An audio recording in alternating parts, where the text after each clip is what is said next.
Et salut à tous les amis, nouveau numéro de l'émission, les trois points d'Axel. Je vais vous partager mes pronostics NBA pour la soirée du vendredi 16 décembre. Une carte de 10 matchs au programme où il y a relativement de très belles cotes, hein, des cotes, enfin pour ma part qui vont osciller entre les 1,70, ça va monter jusqu'à 2,10, 2,15. Une belle petite carte en perspective, 10 matchs. Tout d'abord, comme d'habitude, on va partir. Je vais vous parler du bookmaker avec lequel j'ai trouvé mes pronostics. Aujourd'hui, c'est Unibet hein, qui vous offre votre premier pari est remboursé en free bet non retirable jusqu'à 100 euros s'il est perdant. Et pensez bien au code RDJGOLD hein, dans la case promo que vous allez retrouver en dessous. Tous les liens seront en dessous. Idem pour Sora, les 5 cartes achetées aux enchères. Vous en recevrez une gratuitement. C'est un jeu bien sympa, interactif sur la NBA. Vous allez particulièrement kiffer ça, notamment si vous aimez jouer également à FUT, un Ultimate Team, c'est un peu le même principe, mais là c'est avec de l'argent, hein, bien entendu. Donc une vidéo NBA, 10 matchs au programme, vendredi 16 décembre. Nous n'allons pas perdre une seconde, car la carte est quand même bien chargée. Charlotte-Atlanta, le premier match de la soirée. Charlotte à 1,79, Atlanta à 2-0. Là, pour ma part, je trouve une petite anomalie quand même dans cette cote. Je les trouve pas forcément logiques.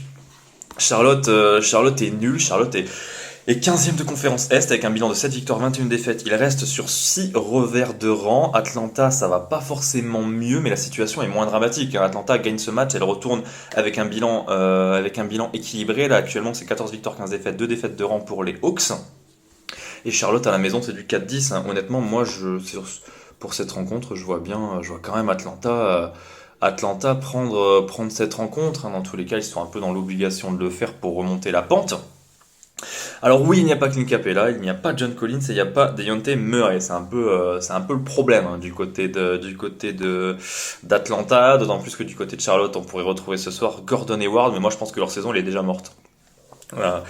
À Charlotte, ils ont perdu trop de matchs, ils n'ont plus aucun crédit. Et si on jette un œil hein, sur le classement de la conférence Est, on se rend compte que le 10e, hein, Toronto, est déjà à un bilan de 13-15, hein. Je dis la 10e place, que c'est le dernier spot hein, pour les play-in.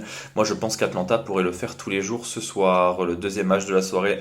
Nous allons prendre la direction de Motor City où les Pistons reçoivent les Kings, 2,60 pour Détroit, 1,48 pour Sacramento. Là, je pense qu'il n'y a pas photo hein, dans cette rencontre, dans cette affiche. Détroit est 14e de conférence Est avec un bilan de 8 victoires pour 22 défaites, pardon. Ils ont remporté leur dernier match en déplacement justement contre Charlotte, 134-141. Et du côté de Sacramento, c'est le petit bonbon, j'ai envie de dire, de la conférence Ouest, hein. C'est l'équipe surprise. Bon, on peut inclure également le Jazz hein, là-dedans, mais avec 15 victoires et 12 défaites.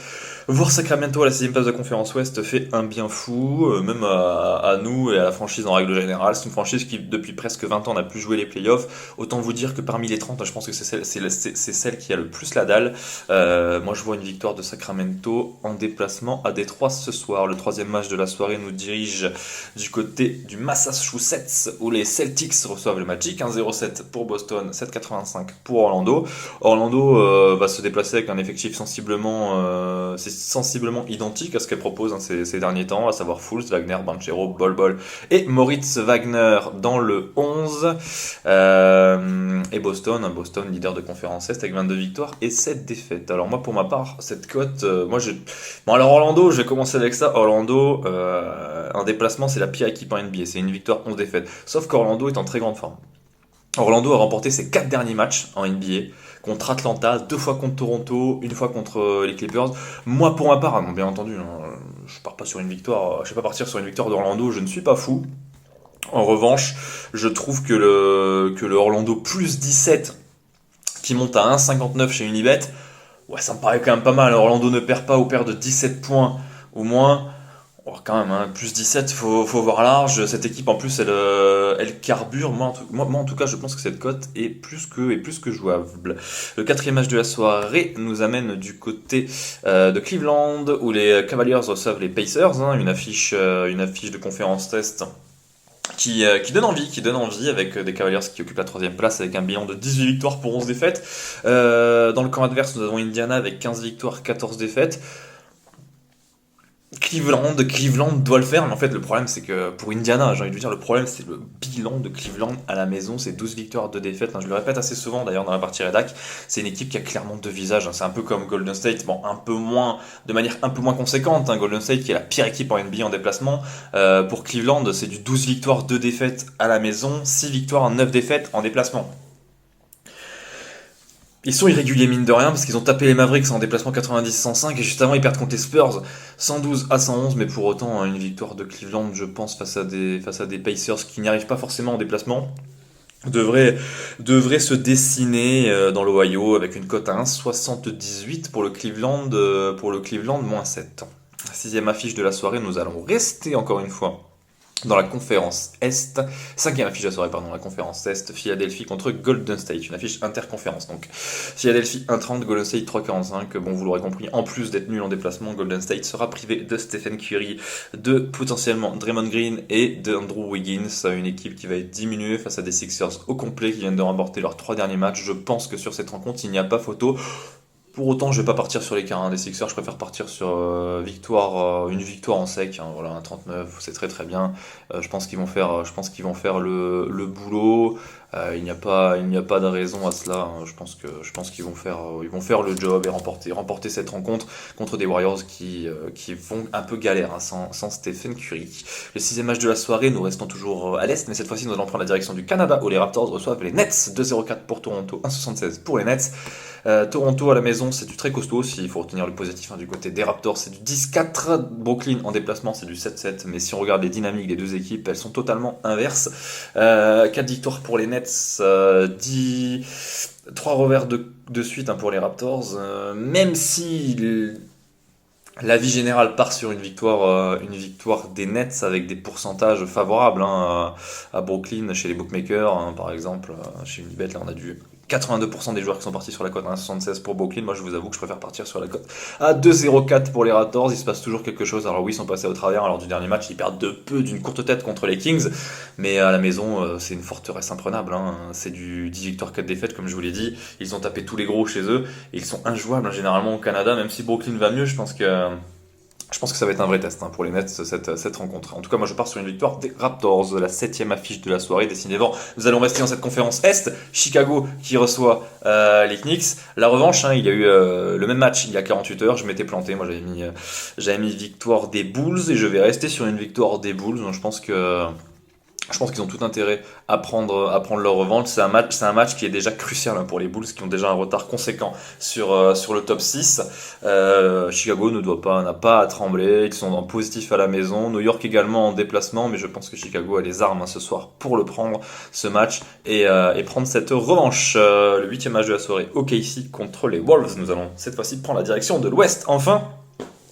Donc, bon, des cotes sur le papier qui paraissent équilibrées.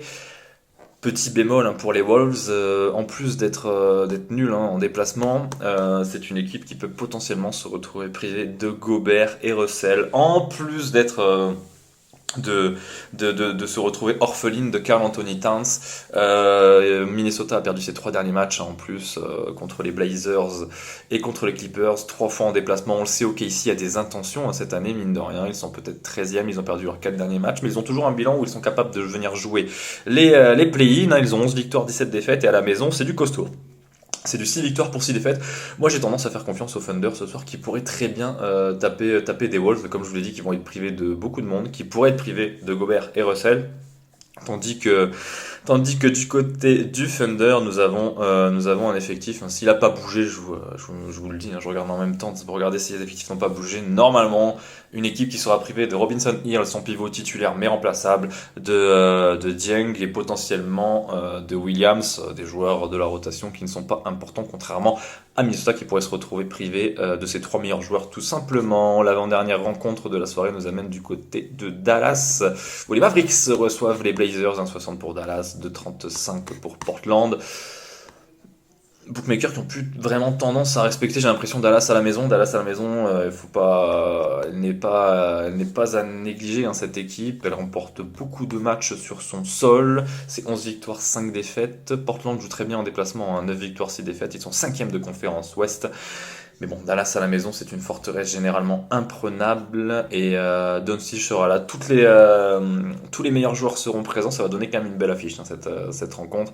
Mais nous pensons quand même que Dallas peut le faire à la maison, d'autant plus que c'est généralement une très très grosse équipe à la maison. Et le dernier match de la soirée, et non des moindres, les Lakers contre les Nuggets. Là, il y a du match, mais moi personnellement, je trouve que les Lakers, ils jouent très très bien, ils jouent un très bon basket. Alors oui, ils perdent un match à la con hein, quand même contre les Celtics, hein, 118-122. J'étais parti moi sur les Lakers, ils menaient 106 à 93, hein, je l'ai encore à la stat parce qu'elle a du mal à passer.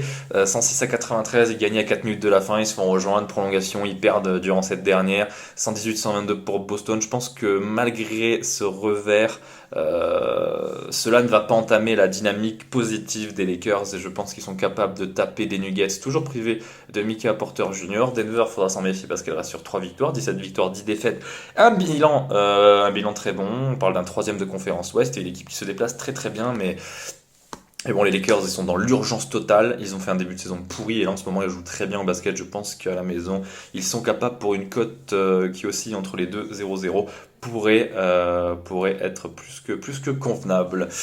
Bon, bah, on a terminé avec la soirée. Comme d'habitude, le petit tableau récapitulatif à la fin. Je vous souhaite un excellent week-end. Allez la France, hein, n'oubliez pas, dimanche 16h, vous avez tous les pronostics sur YouTube, sur notre chaîne, mais aussi sur la partie rédac rudesjoueurs.com. N'oubliez pas également qu'il n'est pas nécessaire de parier des grosses sommes pour vibrer. Pour ma part, je vous souhaite une excellente journée et je vous dis à lundi. Ciao, ciao les amis.